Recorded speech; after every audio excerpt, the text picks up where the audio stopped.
You're listening to the Racing Virginia podcast. Now, here are your hosts. We head into episode, but this is episode 76 now. 76. I'm Dave C. I'm Brandon Brown. And welcome to the Racing Virginia podcast. If you could hear some of the conversations we have before this starts, you would go, why in the hell are they talking about that? But that's another story. That's probably a lot of podcasts too. Probably we could probably do a what I hate about media. Yeah. Working in media business. So we have to do that, and then we have to balance it out with what we love. What I love about it. Yeah, so it's a love-hate relationship with it. It is, but you know what? Been doing it for over 30 years, so something must like be up. How long have I been? Technically, since college, so almost 15 years. So that's pretty good. It's the weirdest. Decent. Man, it's the weirdest thing how I actually got into it, though. I mean, I've always loved racing. Southside Speedway was my Friday night hangout when I was a kid. Mm-hmm. My father was in the military, and for a lot of years, he was in places that we could not go. So he'd be stationed 2 or 3 years, maybe 4 years at a place that we could not go, like Korea and Vietnam, stuff like. Well, my uncle was really huge racing fan, so my Uncle Pete used to take me all the time to Southside Speedway. He's the one that got me involved in it. I mean, I've always liked cars. Sure. I can remember as a kid drawing monster trucks before monster trucks were big. I don't know why I did it, but I always because monster trucks are cool, man. Yeah, I know, but as a kid, I used to draw them. I used to draw cars and trucks with much, bigger wheels and cartoon them out, and that's kind of how I got involved in the graphic stuff, I guess, later in life. But, I was a DJ. What kind of DJ? What music were you playing? A little bit of everything. Okay. But I mean, I was part-time doing some stuff here and there on the weekends for local radio stations. I also was a nightclub DJ. That's fun. Yeah. Did that for a long time and was pretty good at it. And then someone said, hey, you like racing. Why don't you come announce the videos that they were doing? Yeah. He was a videographer at Southside. What year was that? Oh, geez. It was 30 years ago. So, I mean, but that 1990? Something like, early 90s. And his name was Tommy T. Okay. And he had a show on Blab TV and a couple other networks that he did himself. And one week he said, hey, you want to co-announce with me at South Boston Speedway? And so I said, shit, I don't care. Let's go. I wasn't anything. I was divorced at the time. And so I went to South Boston Speedway with him. And after a couple of weeks of announcing at South Boston, co-announcing, he goes, I just don't want to do this no more.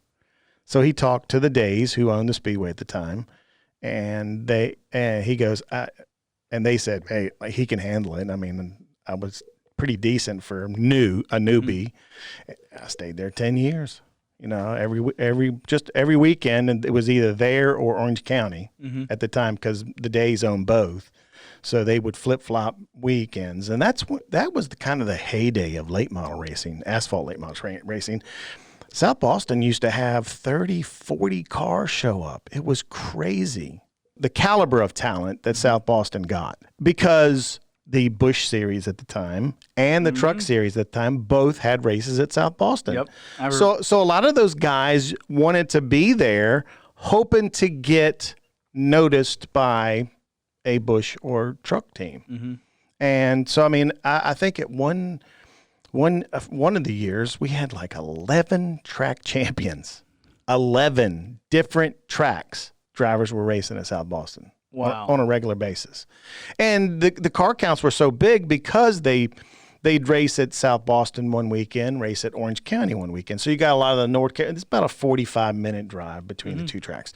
So you got a lot of the North Carolina drivers coming up to Virginia, and Virginia going to North Carolina because they had a 2-track championship where they paid extra money. And also there, you got a lot of fans that went back and forth. You just didn't compete. Yeah. You were, and that's why I say tracks need to start working together. especially if they're fairly close. I know you want to race every weekend, but maybe that's not what will keep this successful. Not long-term viable. I'm telling you, back then, South Boston and Orange County both, they averaged 12,000 people a week. Bowman Gray numbers. Mm-hmm. And everybody knows Bowman Gray is, was it Winston-Salem State or Winston? It's a college, and they race around the outside of the track. Yeah. But it's an area that got 3 million people. It's right in the middle of the city, pretty much, Winston-Salem. And they have a tremendous history. And the families that race there, it's like, they hate each other. A lot of them do. And so they let them wreck a little bit. And they let them rub. For some great entertainment. And to this day, they still, I know they don't now because of the coronavirus, but, they were averaging 12, 14,000 people a week for a weekly show. Now, granted, they have the wheeling modifieds. I'm doing air quotes because I don't think they're called that anymore. The Southern Ground Pounders is what we used to call them. But that's the heyday. I would like to see grassroots racing get back to that. And that's a big part of this show and why we do it. Because we take a lot of time to do this and a lot of effort, and we are working feverishly to make this better. It's getting better. Yeah. I'm not the best interviewer in the world. I say a lot of ums.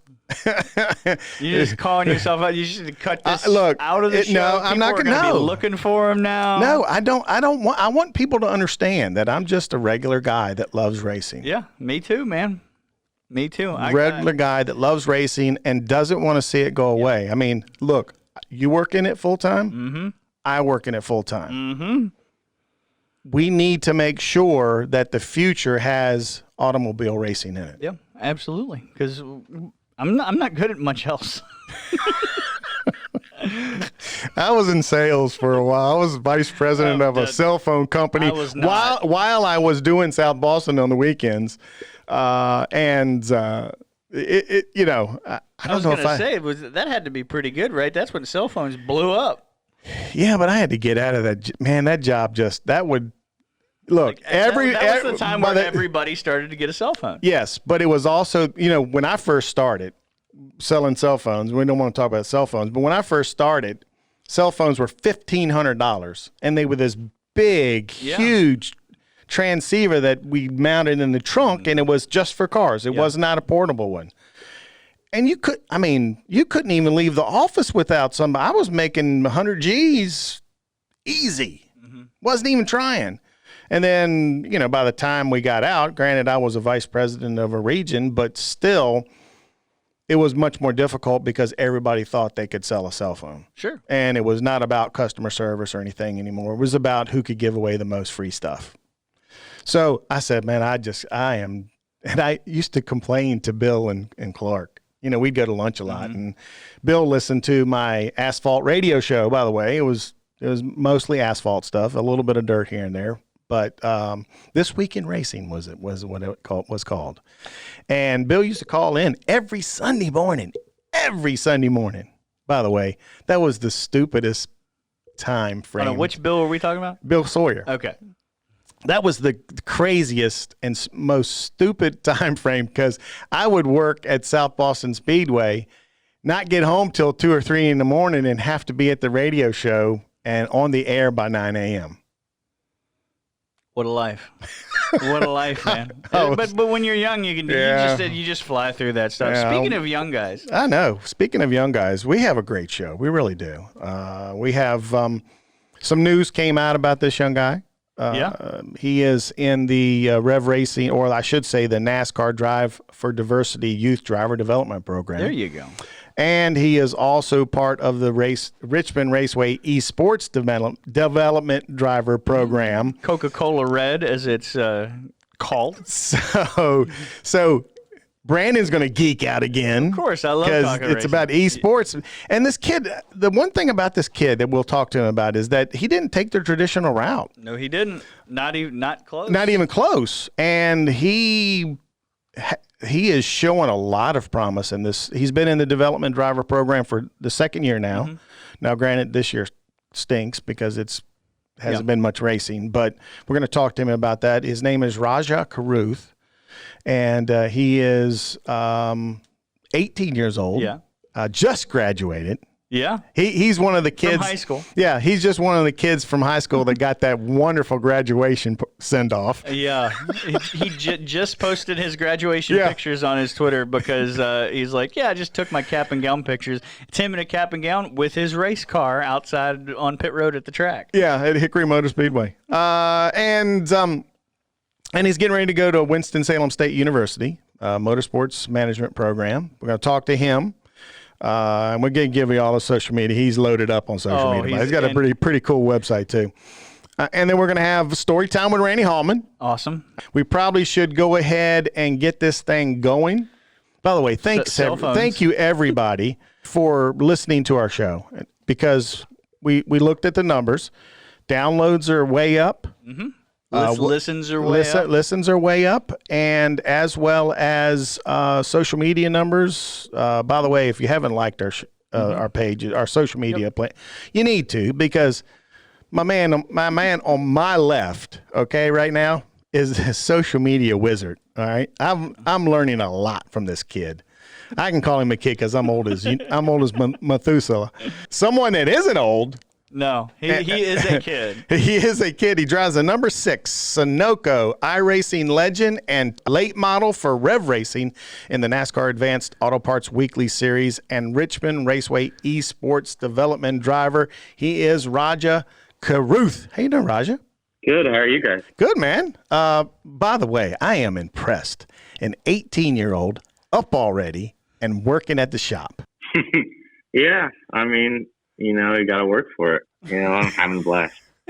What are you doing up at? You're up at 6 in the morning. You're already at the shop. What have you been doing this morning to help? To help the team or help yourself get better? I mean, nothing really. We unloaded, and I'm just cleaning my car. We're gonna scale it, and then just go on to a regular day. Like blowing out the rubber and what else? Yeah, we got it filled up to scale it. And then later on today, I'll go over to Charlotte for the summer shootout later. That's right. Today is that day, isn't it? Yeah. A busy guy. Yeah. Rajah, you didn't take the normal track that most race car drivers do. Let's kind of go back to your younger years. First of all, your parents are from the Caribbean, correct? Yes.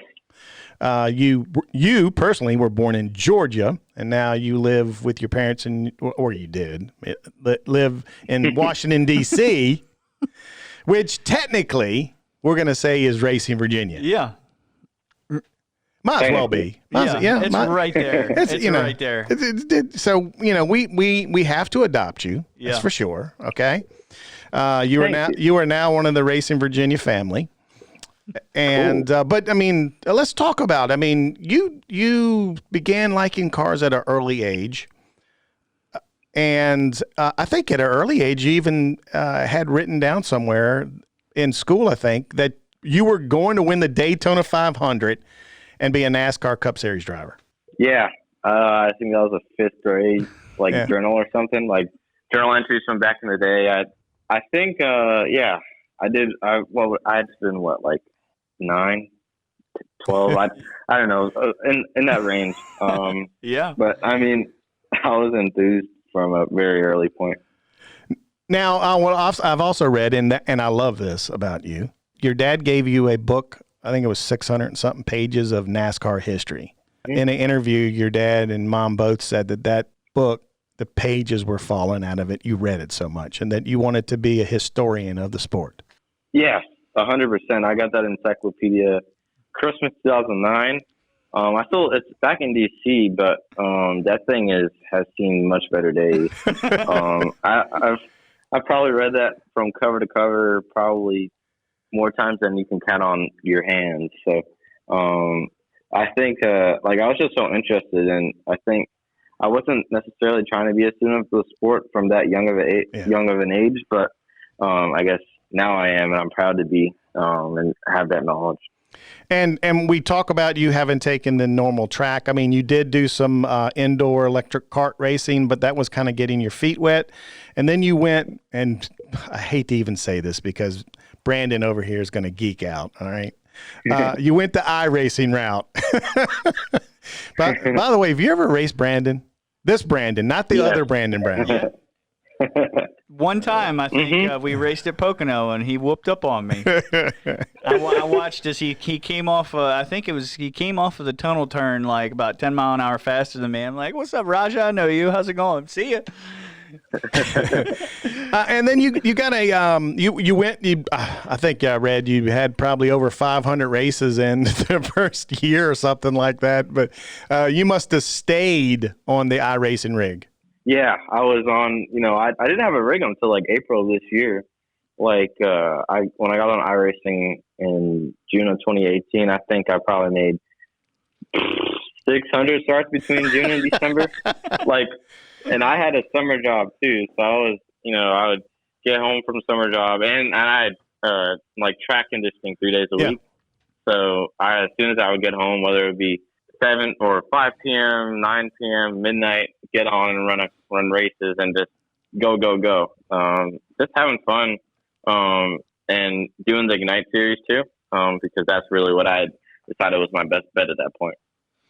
And then you got the opportunity after the iRacing stuff. You got the opportunity to audition for the NASCAR's Drive for Diversity Youth Driver Development Program, and you were chosen in 2019. In fact, you are in your second year of that program. Talk a little bit about going from the iRacing to real racing in a legend, and then also a late model. Yeah, I mean, really, since I was so new, I'm so pretty new in general. Like last summer, starting off the shootout, that's the best of legend cars and honestly the country. And so it's pretty hard. It was pretty hard at first. And there are some things I could really carry over, but I had to really overhaul what I thought I knew was racing, and just went back to the drawing board. And it was a really big learning experience that summer, and I had a blast and had a lot of people helping me as well, like Mark Green, Matt Booker here at Rev Racing. Bo Wallace was a help as well. Along with teammates here that I've like Nick Sanchez, Chase Cabley, Perry Patino, that helped me a lot. And towards the end of that summer shootout last summer, I started to really figure it out, and the carry over to this year, and we're starting to hit our stride. Yeah, how has that been this year, racing with the interesting coronavirus situation that's been going on? How has that affected you, your racing, compared to, say, what you were doing last year? Yeah, I mean, I'm still racing a lot more than I was last year, but we just really started pretty late in comparison to how we would usually, or how we would have started off initially. But I'm still racing a lot more than I even fathomed last year. I think I've run probably 6-8 late model races so far this year, and done 6 late model or legend car, or actually 10 legend car races right about this year so far. So a lot more than I really thought I would be doing. And although it's bad times and people are getting sick and not doing so good, but very blessed, very thankful to be with this team, and I'm having a blast. Now, speaking of that team and your car specifically has a little bit different paint on it starting this week with Sunoco coming on board. What has that been like, and tell us how that partnership came to be? Yeah, it's really cool to whenever you have somebody that's interested in getting behind you and it wants to see you grow and learn, and is going to be behind you. And everybody at Sunoco is going to be like that for me. I'm really thankful for that and excited, honestly. Having the folks at iRacing be helpful to me, and not having Sunoco, it's really big just because I've never really had sponsors in general like that. So it's really cool, and excited to be driving the Sunoco late model and legend car. I'm sorry, for I guess the rest of this year. Do you feel any pressure now that you have a big sponsor? I wouldn't say it's anything new. I put a lot of pressure on myself, really, just because of I guess that everything that I guess I have around me. And I don't really, I could say, oh, I have pressure to do this and that from outside sources, but I just really just put it on myself, and don't bog myself down, and just not get too high, not to get too low. And if anything, I just see it as an incentive, and just to keep being who I am and doing what I'm doing. And more people will like Sunoco will hopefully want to come aboard and help me out. Rajah, you're in the Drive for Diversity program, and you're an African American driver in this climate of what's going on right now. Is that any extra pressure on you? And if so, how has that been? I wouldn't say it's any added pressure. I mean, this is not the thing that has just, come about. I going to school in Washington, D.C., and my school really encouraged, being active and standing up for what you're believing, and I participated in a lot of, walkouts and protests throughout high school. So there's nothing really new for me. And it was, when it started to really gain traction nationwide, I was pretty happy to see that, because it was about time. And it was good to see Bubba embrace, this stuff and being able to be a good voice for it, just because since I'm not necessarily at that platform yet, I can only do so much. But I don't really see it as pressure. It's just another thing, and I enjoy it. It's cool, and yeah, I don't really see it as pressure, honestly. Well, one, that's amazing that you say that, and two, you've used a platform that you have, especially on iRacing. After the death of George Floyd, you and a few other of your friends organized a benefit race for him at the Charlotte Roval on iRacing. I wanted to know how how did those conversations start, and then how did they manifest into an actual race that got broadcast online? Yeah, so my friend Mona and Ramen. He's an engineer on Rev Racing. He reached out to me the Sunday night before. And I was before that, I was thinking, okay, what can we do in the sim racing community, specifically outside of motorsport, just because nobody had really done anything yet. And so Mona had called me, and we talked over some ideas, and started putting things together, and we used both of our connections to really gain some traction. And you, Brandon, were a big help as well, trying to get it out and push it out, and it was a big success. We raised a lot of money and raised a lot of awareness. It was a really cool event, and I think it took probably 6 days total, including the day of the actual event, and it went pretty smoothly. I'll tell you, all I really did was hit retweet and talk to you a couple times about it. Like that was we were happy at Richmond Raceway eSports to help our driver out and get that message across, and then just be supportive, because our other driver Zach Novak was in the race and vocal as well. So that was an awesome thing that manifested itself. And now moving forward on the iRacing platform. We were talking about real life, but moving forward on the iRacing platform, what are your goals online right now? As you said you were moving away from the Road to Pro, but what do you got in store for us now?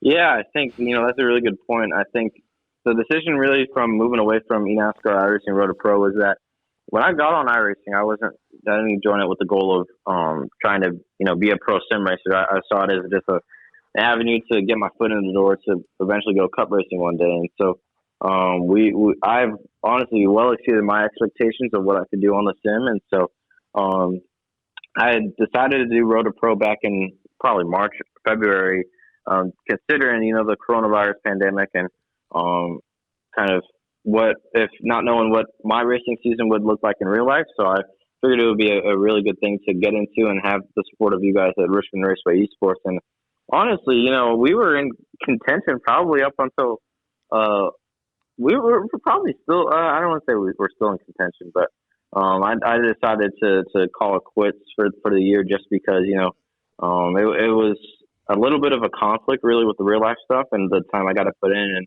really the different things that you got to switch over from racing, legend cars or late model to hopping back and running on the sim. So moving forward, I really want to get it more into live streaming, and I think that's something that I could really have a lot of fun with. And I feel like I'm a pretty decent person, I guess. I could make some corny jokes and be a little funny and do some cool, I guess, races online, have some fun. I'm friends with Malik and Garrett, Malik Ray, Garrison Hogan, and we have a little group chat of guys, and we have some fun. So I think that's something that I'll look into and to live stream more often and have a little schedule going on and try to build that platform over there. Earlier, you talked about the history, learning the history of NASCAR, especially in the late model. I mean, granted, the summer shootout is at Charlotte Motor Speedway. It's pretty cool in itself.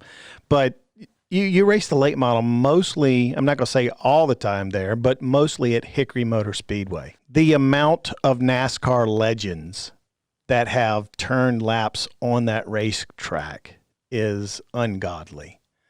It's one of the most revered short tracks in NASCAR. What is it like competing there? Because it's not an easy track to get around. Yeah, no, the Hickory is really, really hard.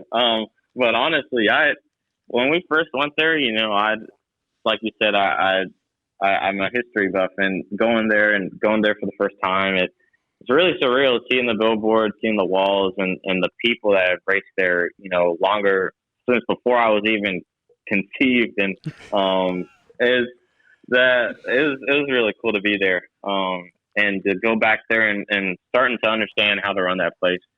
This weekend we ran pretty good there, and I really like that track now. The ends are so different, and the history that place has is really cool. And talking to people that have been there for years, so the Dillon brothers have ran there, Chase Elliott, or William Byron and Denny Hamlin, Bubba Wallace, Kyle Larson. So many guys have run there before me that eventually went to Cup, and so and people from way back when. So it was really cool to run there. Knowing that this is your second year in real cars, what are your goals for the next, say, 4 or 5 years?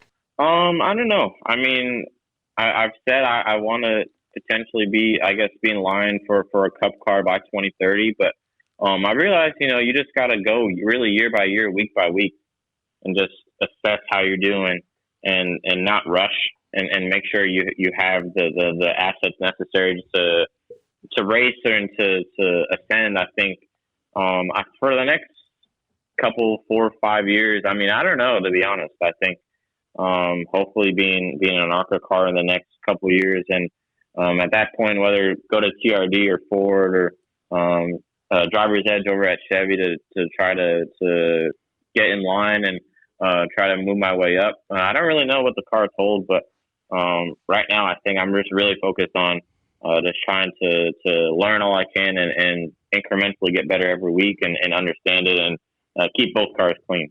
Now, we know in order to move up the ranks and to really be successful, you've got to be the whole package. We've had a couple of drivers on here like Harrison Burton that have a presence and are well spoken, and so are you.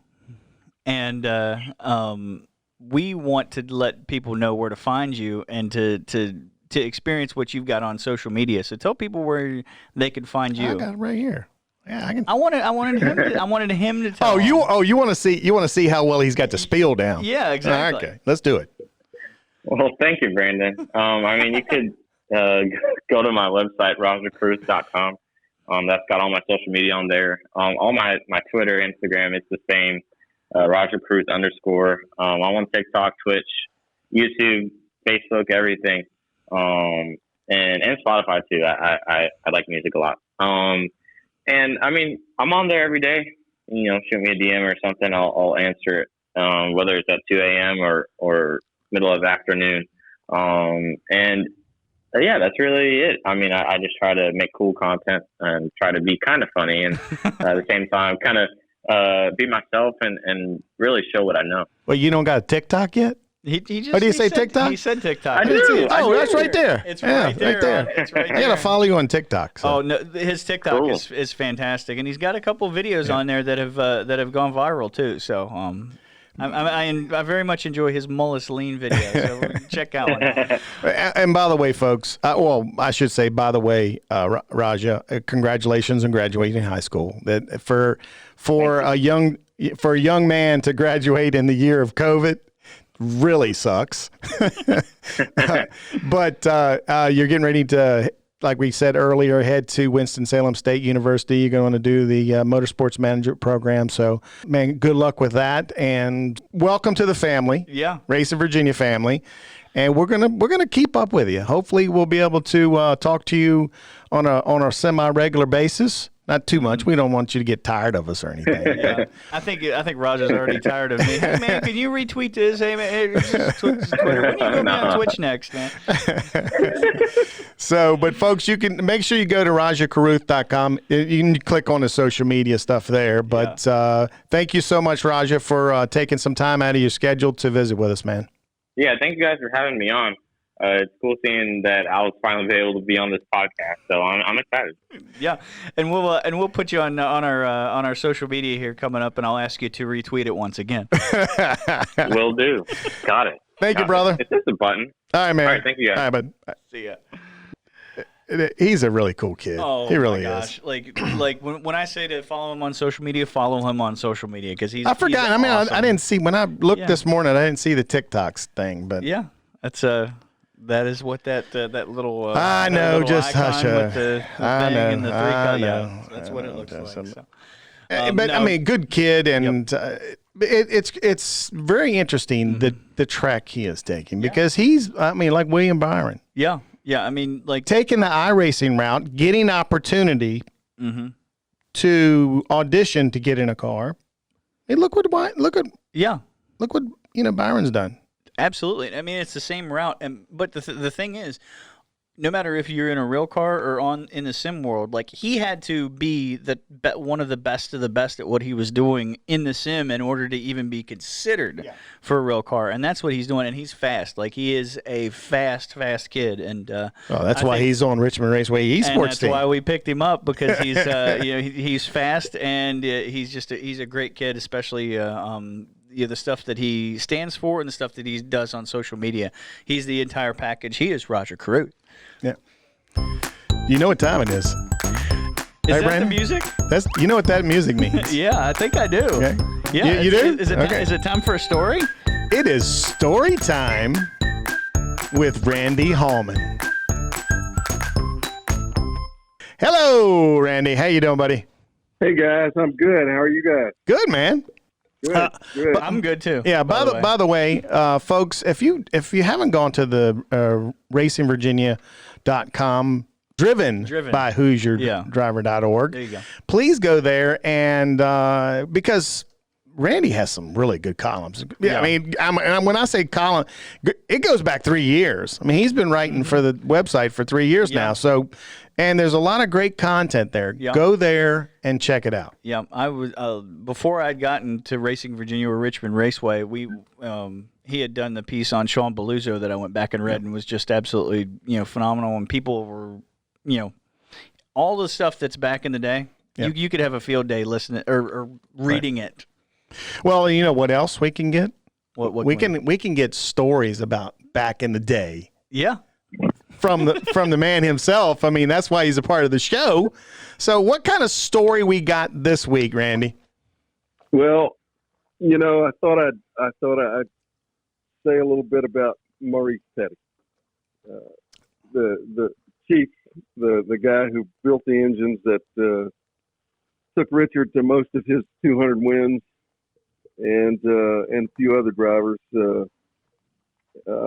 Passed away on Friday, and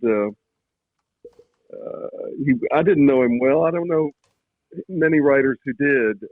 Some, no doubt, knew him better than I. But he was a pretty private person, unlike his brother, who was so open to the public and the fans and the press. Maurice was very much a quiet person and in the background, and seemed to prefer that. But I thought about Maurice a lot over the weekend, and how much I did know him a little bit, and he was an important. It's just hard to tell how important a figure he was in the sport. It's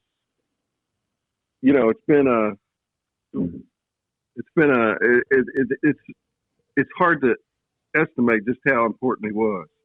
It's unfortunate, but it's we're starting to lose a lot of NASCAR's Yeah, historic we've reached The individuals. folks who built. Yeah, the folks that sport. built the Right. sport. And that's Right. that's We've the, reached that's the that. rough part about this time, of what's going on. I mean, Mm-hmm. some of the most famous people in NASCAR from history are getting up in age, and we are Right. losing them, unfortunately. Right, and I started covering. I was watching it from the '50s, and I started covering it in the '70s. So we're talking it's nearing 50 years, and I mean time passes. People people people get old, and that's what happens. But yeah, Maurice was Maurice was an interesting guy, and incredibly smart. I mean, there's just his understanding of what made an engine work. There may have been one or two others, but that would be it. And his contribution to his brother's success and his father's, for that matter, and Pete Hamilton. I mean, Maurice was crew chief for Pete Hamilton when he won. In 1 year, he won Daytona and both Talladega races. And if you don't think an engine has a lot to do with winning at Daytona and Talladega, you need to think that over again, because that's what it is. You gotta have the power under the hood to do it. And Maurice was not only building the engines, he was crew chief for Hamilton at that point. So he was a great part of the whole Petty success. The story, he was also very protective of his brother. I wasn't there at the time, but the story goes that at a North Wilkesboro race, during the height of the Petty Allison feud, some drunk Allison fan came after Petty, and Maurice just ended that in a hurry. He was carrying Maurice was carrying Richard's helmet, and bopped that fan with a helmet, and that was the end of that. So he didn't put up with much. Maurice was a big guy. He had I believe he had suffered polio when he was a young boy, and it limited his mobility somewhat more as he got older. But he was a big guy, and he was a strong guy, and you didn't want to mess with Maurice. But the time I remember, this was he just plays kind of a bit part in this memory, but this was in the '70s and early '70s. Richard was on a string of wins at Richmond. He won like I don't know, 9 of 10 races in a stretch from like the last race of 1970 to the first race of '75, and he was just practically unbeatable at Richmond. And so I was the beat writer at the News Leader, and one of those years I got Richard to write a piece for the paper under his byline, by Richard Petty. And the way we did it was, we were at Daytona. I talked to him before we left Daytona, and again by phone during the week. And we'd worked it out. He was going to talk to me. I was going to take notes, and I would string it together as a by Richard Petty piece. And then I would show him when he got to Richmond, I would show him the copy. This was before we had email and all that kind of thing. So I would bring it to him at Richmond, and he would read it, proofread it, and then we print it.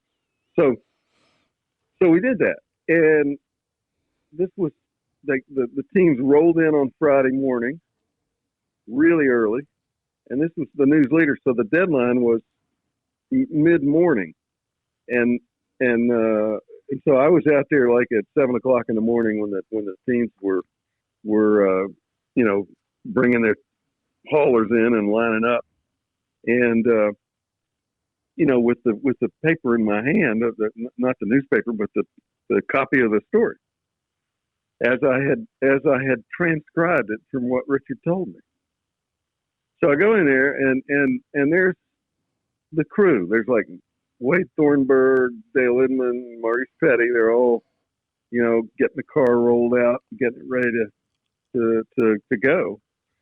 And no Richard, and so I kind of go up and I ask him, "Is Richard here? Is he here yet?" Because I thought maybe Richard was, going to drive up separately or something like that. And Maurice, we knew each other, but we weren't. As I said, we weren't buddies. And I knew Dale Inman a little better, but Maurice kind of bowed up just a little bit. I was like, "Oh my gosh, I'm asking the wrong person here." and it was like, I don't know if he said a word. I think he just stood there like, "You got to be kidding." But Dale had been around when I was talking to Richard in Daytona, so he knew what it was about. And Dale kind of steps in and says, "No, it's okay. He's up in the hauler." So Richard was in the hauler, and I hadn't even thought about that, but Richard was sleeping. He was in there sleeping in the hauler, and Maurice kind of shook his head. It was like, "Okay, you go ahead." So that was Maurice's part of that. But I'll go ahead and tell the rest of it. What happens is I go over to the hauler, and I climb up there and open the door, and there's Richard, and it's cold. It's February or early March, I forget which. And Richard's in there sleeping, and I wake him up. And I said, "Hey, like I said, I was going to bring you the copy of the story that we're going to run on your byline." And it was going to run that day. It would be in that afternoon's paper. So Richard takes a look at it. He reads it carefully, and he finds a spot where my grammar was bad. Yeah. He says, I guess maybe you did this to make it sound like the way I talk. But I believe right here you need were instead of was." And I looked at it, and what had happened was, when he talked to me, I'm pretty sure the phrase was, I don't have the story in front of me, but I'm pretty sure the phrase, it was about the Daytona race. And the phrase was, we were on fresh tires. And what had happened was, I first wrote it as I was on fresh tires. Mm-hmm. I was on fresh tires. And I went back and looked at my notes later after I'd written the thing, and realized he had spoken in the royal we that race drivers do all the time. We did this, we did that. And so I changed it, and I changed the I to we, but I didn't change the was to were. So now the thing read, "We was on fresh tires." And he called you out on it. He called me out on it. He said, and he was so diplomatic about it. It was like he wasn't going to blame me. Mm-hmm. Richard just said, maybe you wanted him to sound like I talk. And he might do a little talking like that, but this was the written word, and when you write things, it's different from when you say things. And it was like Richard, his fourth grade grammar teacher was going to read that, maybe. Right. And he didn't, he wouldn't write it that way, and he knew it. And I said, no, I don't want to do that. I wanted your writing. This is your piece. So I changed it, and it got, went to the paper and was printed in the right way. And he was happy with it. Yeah, he was. And I never forgot that. I never forgot how, first of all, don't think that drivers don't know how to write a sentence. And even the ones who don't, and there are some who are less adept than others. Those are a smart bunch of guys, and those crewmen. I mean, there's some geniuses in the pits, absolutely. And the other thing is just what a little act of kindness it was for Richard to be as sort of forgiving to me. It's like, no, it's not really your fault. And the whole team was very genteel about it and let me do it, which is kind of, that's the way it was in the 70s and on into the 80s. I did this a few other times with different drivers. And I believe every time I did it, I think whoever I picked for it won the race. So I think the fix was in once I got them. But it was, I don't know, it was just an era when you could do that, when you could just go to a driver and say, hey, I want to put your bio on my story. Let's do this. And they did. They would. It was a fun time to be around. Man, the stories, I just love the stories. I really do. The funny thing is, I would have never guessed you can hear in his voice how much he loves what he does. I mean, Randy is, granted, you don't stay around and do, be a reporter for since the 70s? Yeah. Got into all the way up to 87 before I was off the beat. I moved on to other things after 87. Now, see, the thing that I was picturing, I pictured this moment in my head of like how amazing that would have been to even have Richard Petty correct your grammar and to stand there with you and read this story with you that you had written for him, and for him to diplomat like that as a former sports writer, like, is the absolute ultimate thing that I could probably have ever experienced, is to have Richard Petty be like, yeah, that's you wrote that a little bit wrong. Yeah, exactly. You need to pick it up a little bit right here. Yeah, exactly. And that's so cool. And to think of the access. I mean, because to think of having that access to Richard Petty like you had, and to have something comparable to that today would be kind of a, without going through a bunch of the proper channels, kind of a stretch. Oh, I don't even know if the proper channels even exist now. It's so difficult. And I say, if you're really, really big time, not the Richmond paper, but maybe one of the networks or the Associated Press, yeah, maybe you could pull something like that off. But man, when I go the races I go to now, and I've got the credentials and everything, and I mean, the few people that are there that I know from the old days, like Richard, for instance, I can find them and talk to them, and that's easy.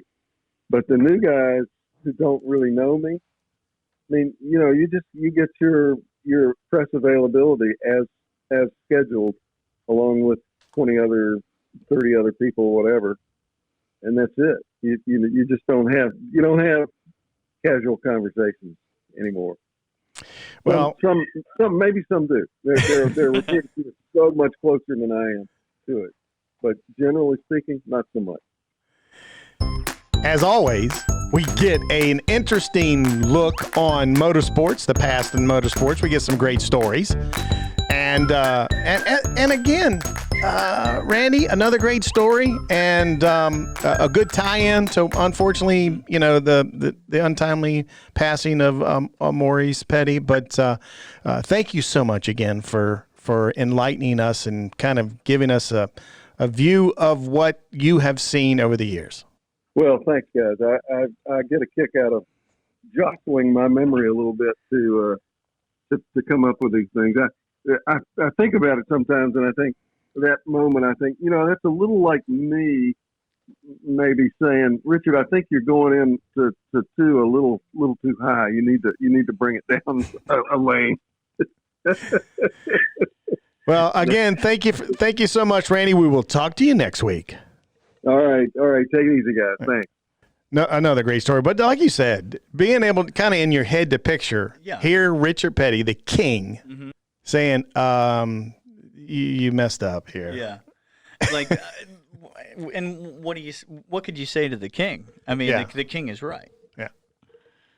Yeah, that would have been so cool. I wish I have something to aspire to now. It's like I need somebody to, somebody currently to, like, it'd be like Jimmy Johnson coming and saying, you know what, here's how your podcast segment should look. And being like, well, Jimmy, you're probably right. He could probably do it, I mean, that's plain and simple. I mean, he could probably do it. A great show. Rajah Caruth, Randy Hallman, those two interviews right there are worth gold. Yeah. The history of the sport and the future of the sport together. And I say this all the time when we do social media and you post something or share something, one of the interviews. Mm-hmm.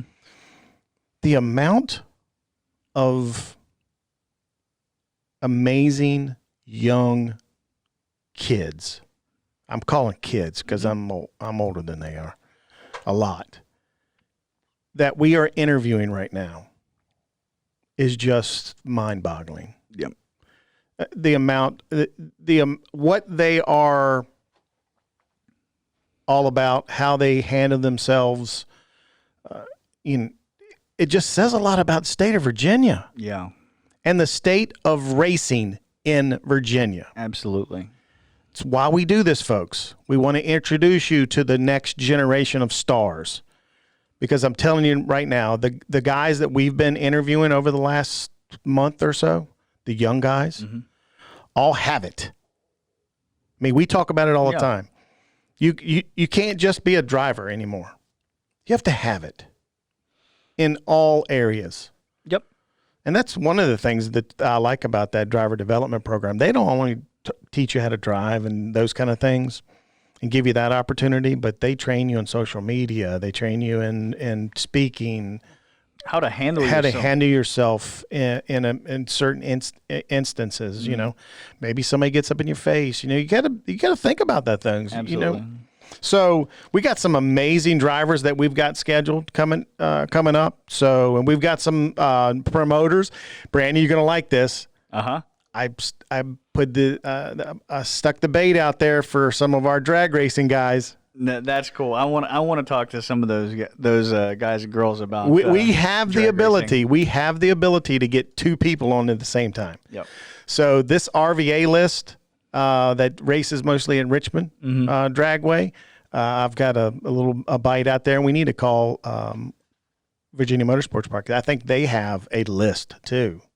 We're gonna farm their list. Yeah, and and these guys talk crap to each other, man. Believe me, there's some at Route 66 Raceway. There's some stuff thrown at it. So I got that bait out there. We're going to have some drag racers on here. We have been remiss in doing that for 3 years, and we're going to make it happen. So as always, thank you for listening. Okay, for Brandon Brown, I'm Dave C. Thank you for listening. I'm not the NASCAR driver, by the way. Right, we have to say that every time. I know we have. Oh, look, people are starting to know now. So, and of course, my social media guru next to me here, he does such a great job on our social media, folks. You need to go sign up for it. Facebook, Instagram, Twitter. At Racing Virginia. There we go. Lots of great content, folks. In fact. And some cool stuff coming out of this podcast. Yeah, and I'm telling you what. Brandon is giving you some nuggets out of this podcast. He is pulling complete interviews out and giving them to you. Yep. You know what else we got now, Brandon? What do we got?